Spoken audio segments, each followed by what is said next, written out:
8월 12일 수요일 아침 묵상 이사야 24장 14절에서 23절 땅끝에서부터 들리는 찬양이라는 제목을 가지고 말씀을 살펴보도록 하겠습니다.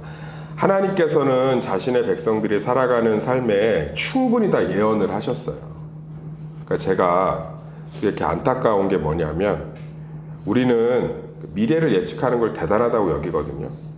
저는 대단하다고 여기지 않아요. 왜냐하면 이미 성경에 어떻게 될 것이고 어떻게 내가 너희를 인도할 것이고 다 이야기를 하셨고 구약 역사, 신약 역사를 통틀어서 하나님은 단 한 번도 자신의 백성들에게 어떻게 인도하실지를 분명하게 말씀하시지 않은 적이 한 번도 없어요. 남유다가 어떻게 멸망하고 어떻게 구원할지 이야기하셨어요, 안 하셨어요? 하셨고 그대로 하셨습니다. 출애굽 백성들이 어떻게 고난받고 언제쯤 내가 구원하고 어떻게 구원할 건지 얘기하셨어요, 안 하셨어요? 아브라함 때부터 하셨어요. 아브라함에게 어떻게 너희 가운데 후사를 이어갈 건지 얘기하셨어요, 안 하셨어요? 하셨어요. 사울에게 네 끝이 어떻게 될 건지 얘기하셨어요. 안 믿어서 신접한 여인을 찾은 거예요. 안 믿어서 아브라함이 조카 롯을 통해서 이스마엘을 통해서 계보를 이으려고 한 거예요. 안 믿어서 포로된 애굽 백성들이 모세를 원망한 거예요. 안 믿었기 때문에 남유다와 북이스라엘 하나님께 안 돌아온 거예요. 우리는 왜 그렇게 미래를 얘기하는 사람들한테 절절절 매는지, 뭐 기도해 보니까 보인다느니, 뭐 네가 어떻게 될 것이라느니. 저는 아무리 그런 얘기를 해도 신경 안 쓰는 믿음이 굳건한 목사가 아니라 이렇게 관심이 별로 안 가요. 왜냐하면 더 분명하게 성경이 이야기를 해주고 있기 때문에. 예수님이 몇 번 얘기했어요. 성전을 보면서도 이 성전은 무너질 거다. 너희들이 이곳에서 그렇게 예배드리는 날이 얼마 남지 않았다. 여기 정말 무너지고 내가 부활함으로 참된 성전이 세워질 거다. 그러니까 우리가 사는 거 모든 걸 다 얘기하셨거든요. 가뭄이 올 거다. 너희들이 내 앞으로 돌아오면 가뭄이 끝날 거다. 안 믿었다고. 안 믿고서는 바알 앞에 가서 미래 묻고 있고, 아세라 앞에 가서 과거 묻고 있고, 암몬 앞에서 원인 찾고 있고. 사랑하는 성도님들, 우리의 문제는 말씀을 안 믿는 거지.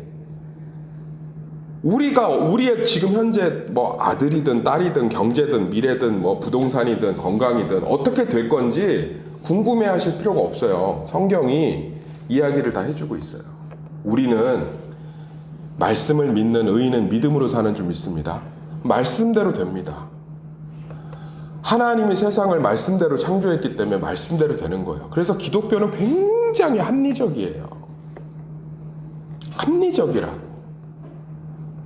말씀 중심의 신앙이 얼마나 굳건한지 한번 보세요. 나는 뭐 그런 거 안 따라가. 나는 뭐 개혁주의 신학이어서. 나는 보수 신앙이어서. 그런 거 뭐 얘기할 필요도 없잖아요. 말씀대로 이루어질 줄 믿습니다. 하나님은 자신의 백성에게 침묵하신 적이 한 번도 없어요. 성경이 기록되고 하나님이 세상을 창조한 이후로 하나님이 자신의 백성에게 아담과 하와에게 뭐라고까지 얘기하죠? 선악과 보지 말라자 따먹을 것까지 얘기해 주잖아요. 근데 안 믿었어요. 안 믿었다고. 가인한테 뭐라고 그래요? 예배 안 받아주니까 얼굴색이 변하니까 너 곧 무슨 일 치를 것 같으니까 네 안에 있는 것들 다스려라 그러잖아요. 야, 네 얼굴이 변색하면 어찌미뇨. 야, 네 마음을 다스려라. 그러니까 베드로한테도 그렇고 어떻게 환난 받을지 다 얘기하셨어요. 안 믿었어요. 그런데 성경에 보면 항상 나오는 말이 있어요. 그때가 되어야 그들이 그 말인 줄 알더라. 그때가 되어야 그들이 그 말인 줄 알더라. 우리는 미래를 아는 자들인 줄 믿습니다. 그것이 세상의 미래든 우리의 미래든 교회의 미래든 우리는 미래를 아는 자들이에요. 미래를 아는 자들이 얼마나 당당하고 멋있고 담대해야 돼요. 할렐루야. 그러니까 저는 신앙이 말씀 중심이 얼마나 아름답고 견고한지 보세요. 어떤 사람이 미래를 막 궁금해. 안 좋은 일이 생겨서 이게 어떻게 될지 모르겠어. 나 죽을 것 같아. 그래갖고 막 목사무당 찾아다니고 막 그러고 있어. 그걸 보고 있는 자녀, 보고 있는 손주 다음 세대. 그 기독교하고 할머니 우리 이거 어떻게 돼요? 이래 집이 이렇게 됐는데 엄마 일은 어떻게 돼요? 아빠 일은 어떻게 돼요? 하나님 말씀대로 된다. 걱정하지 마. 내가 자녀라고 해도 굳건해질 것 같아요. 할렐루야. 얼마나 아름다워요. 오늘도 얘기를 다 해주고 있어요. 무슨 일이 벌어질 거래요? 이제 하나님이 어제 뭐라고 그랬어요? 세상에 영원한 거 없다. 내가 다 다스릴 거다. 그러면서 결국은 하나님이 높임을 받을 거래요. 14절에서 16절 초반에. 온 천지에서 하나님을 찬양하며 바다부터 크게 외칠 것이며 땅끝에서도 하나님을 찬양할 거다. 그러니까 하나님께서 모든 것들을 평화롭게 할 날이 있다 없다? 있다. 있는데 그럼에도 불구하고 여러 가지 죄와 문제 때문에 대환란과 어려움이 일어날 수 있다. 그 얘기가 뭐예요? 16절 하반절부터 20절까지잖아요. 땅의 주민아 두려움과 함정과 올무가 내게 이르렀나니 두려운 소리로 말미암아 도망하는 자는 함정에 빠지겠고 함정 속에서 올라온 자는 올무에 걸리리니 이는 위에 있는 문이 열리고 땅의 기초가 진동합니다. 그러면서 뭐예요? 땅이 취한 자같이 비틀비틀 거리며 굉장히 어려운 일들이 있을 거라는 거예요.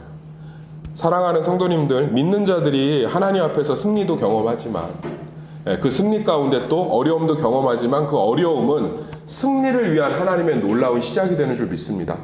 그러니까 어둠이 깊을수록 해가 뜨기가 이제 직전이에요. 원래 새벽 3, 4시가 제일 어둡잖아요. 근데 곧 해가 뜬다는 소리 아닙니까? 오늘 그 얘기를 하고 있는 거예요. 하나님의 영광 가운데 반드시 너희가 설 것인데 그 전에 뭐가 있을 거라는 거예요? 어려움이 있을 수 있다는 거예요. 근데 걱정하지 말라는 거예요. 21절에 23절 그것이 하나님의 완전한 승리를 위한 어둠이라는 거예요. 이게 우리 믿는 자들의 미래인 줄 믿습니다. 고난이 있어요. 어려움이 있어요. 근데 그것이 하나님이 우리를 향한 완전한 승리의 마지막 단계라는 거예요. 이 믿음으로 사시기를 예수 이름으로 축원합니다. 제가요, 전해교회 김성희 권사님이라고 그 교회에서 제일 부자였어요. 제일 부자.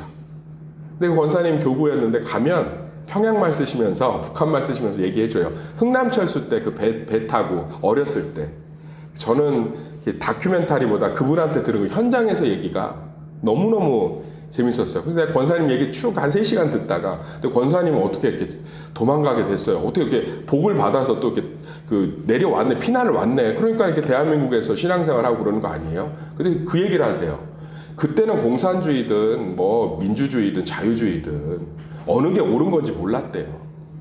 그런 시대죠. 이데올로기 시대니까. 근데 그냥 우리 아버지가 장로였는데 교회를 핍박하니까 예배를 못 드리게 하니까 그래서 내려왔대.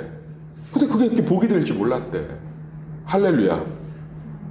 그러니까 성경에 써 있잖아요. 하나님이 자기의 자녀들을 구원하겠다. 우린 그때 뭘 알겠어요. 지금이야 우리가 어떤 게 옳았고 그렇는지 역사 안에서 알지만 그 당시는 몰랐어요. 뭘 알았겠어요. 막 해방돼갖고 남북으로 갈라져서 38선에서. 근데 얘기하시더라고. 교회를 못 다니게 하니까 내려왔지. 우리 아버지가 교회는 다녀야 된다고 내려가자고 하더라고. 사랑하는 성도님들, 지금도 그 가운데서 하나님이 복을 주시고, 얼마나 스토리가 저기 한지 몰라요. 사랑하는 성도님들, 지금도 우리 미래는 말씀대로 되는 줄 믿습니다. 아무리 어둠이 깊고 절망이 깊어도요, 그때 하나님의 구원은 더 찬란하게 빛나기 직전이에요. 우리의 미래가 어떻게 되냐고요? 하나님의 승리와 하나님의 구원과 하나님의 소망을 반드시 보게 될 거예요. 어떠한 질병도 어떠한 어려움 속에서도 하나님의 위로를 경험하게 될 줄 믿습니다. 미래를 다 얘기하셨어요. 출애굽기를 기록하면서 얘기했잖아요. 이 이야기가 이스라엘 백성들 너희들의 이야기가 될 것이다 앞으로. 기록하고 남겨서 유월절 무교절로 뼛속까지 새겨라. 이게 너희 이야기가 될 거다. 우리는 아브라함 안에서 예수 그리스도로 말미암아 영적인 이스라엘 백성 된 줄 믿습니다. 그래서 출애굽기가 우리 아이의 미래예요. 출애굽기가 우리의 미래예요. 광야에서도 만나 매출하기로 먹이신 줄 믿습니다. 저도 광야의 시기가 없었겠어요. 말 꺼내놓으면 참 그 한복판에서 겪었던 절망감과 그런데 하나님이 만나 매출하기로 정말 많이 먹이셨어요. 어쩜 그렇게 상관도 없는 권사님, 집사님들을 통해서 그렇게 먹이시는지. 그렇게 먹이시고 입히시고 세우시고. 사랑하는 성도님들, 하나님께서 우리의 삶을 어떻게 인도하실지 미래에 대한 두려움을 갖지 않기를 소망합니다. 하나님이 그걸 아셔갖고 다 얘기하셨어요. 풍랑 가운데 제자들이 빠져서 두려워할 때 예수님이 달려오셔서 뭐라고 그랬어요? 믿음이 없는 자들아, 왜 두려워하니? 항상 얘기하셨잖아요. 너희가 어디 있든지 내가 너희를 찾으리라. 너희에게 달려가리라. 내 의로운 손으로 너희를 붙들리라. 할렐루야. 안 믿은 거예요. 어떻게 될지 모르겠거든. 이 풍랑 가운데 뭘 어떻게 될지 몰라요. 예수님 달려오시지. 저도 마찬가지예요. 저는 일기를 하루도 안 빼고 써요. 제가 일기를 볼 때마다 너무 놀라는 게 먼저서 두 가지에 놀래요. 첫 번째는 하나님이 우리를 인도하시는 패턴이 너무 비슷해요. 고난 가운데서 다시금 소망을 주시고 그 소망 가운데 그것을 이루시고. 그런데 더 놀라는 건 뭔지 아세요? 제가 47이란 말이에요. 47년 동안 그렇게 똑같은 패턴으로 인도하셨는데 여전히 모든 고난 앞에서 그게 안 믿어져요. 얼마나 무지하고 죄인인지를 제가 어느 날 일기를 쓰다가 그냥 볼펜으로 제 자신을 욕했어요. 너도 징하다 이제 아주 그냥. 항상 인도하시는데 패턴도 비슷해요. 패턴이 너무 비슷해. 제가 일부러 꼼꼼하게 기록을 했어요. 하나님 도대체 나를 어떻게 인도하시나. 기억을 뭐 다 할 수 없으니까. 그래서 쭉 훑어보면 주로 텀도 비슷해요. 텀도, 시간도. 한 2주 정도 지나면 해결. 큰 고난 같은 경우는 한 3개월. 텀도 비슷해. 고난이 길고 크게 가야 될 고난은 그 사이에 위로하시는 방식도 거의 비슷해요. 그런데도 매번 고난 앞에서 뭐라고 쓰는 줄 알아요, 일기를? 어떻게 될지 모르겠다.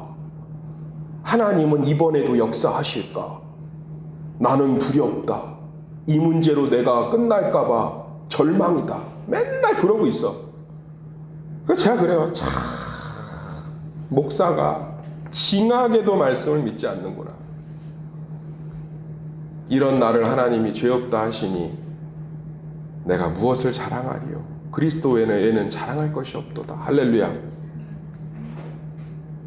그래서 저는 정죄를 못해요. 제가 그러고 있으니까. 그럼에도 불구하고 우리는 날마다 믿음을 붙들어야 될 줄 믿습니다. 하나님이 어떻게 역사하시냐고요? 말씀대로 역사하시는 줄 믿습니다.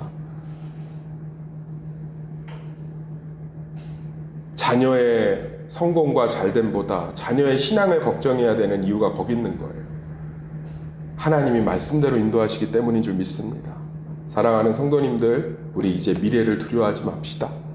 고난 가운데 어떻게 될지 염려하지 맙시다.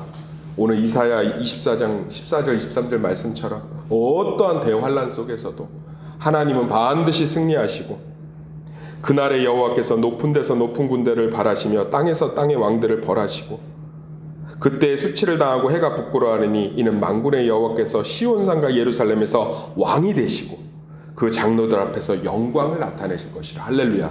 이게 우리의 미래요. 성도의 미래요. 교회의 미래인 줄 믿습니다. 이 믿음 가지시고 고난 가운데서도 소망 잃지 않고 말씀 위에 신앙을 굳건히 세워가시기를 예수의 이름으로 축원합니다.